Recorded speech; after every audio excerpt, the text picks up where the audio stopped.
তেখেতলোক সকলোকে আমাৰ সন্মানীয় মুখ্যমন্ত্ৰী মহোদয় ডাঙৰীয়াই তথা আমাৰ ভাৰতীয় জনতা পাৰ্টীৰ সভাপতি ভৱেশ কলিতা ডাঙৰীয়াই তেখেত সকলোকে সম্বৰ্ধনা জনাইছে আৰু ইয়াৰ পিছতে সম্বৰ্ধনা জনোৱাৰ পিছতে মই সকলো আমাৰ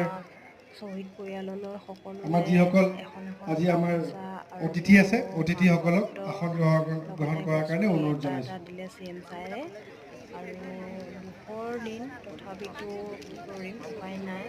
আইতা দুখ লাগিছে, নিজৰ ডাঙৰ ল'ৰা অসম আন্দোলনত শ্বহীদ হৈছিলে। সেয়েহে CM ছাৰে কেনেকৈ চাওকচোন মোৰ আইতাক তেনেকৈ আজি ইমানখন ৰাইজৰ আগত তেনেকৈ গামোচা পিন্ধাইছে। বেয়াও লাগিছে, আইতা ডাঙৰ ল'ৰা ঢুকাই গ'ল অসম আন্দোলনত। চাওকচোন CM ছাৰে কেনেকৈ হাঁহি আইতাক গামোচাখন পিন্ধালে, বহুত ভাল লাগিল দেখি।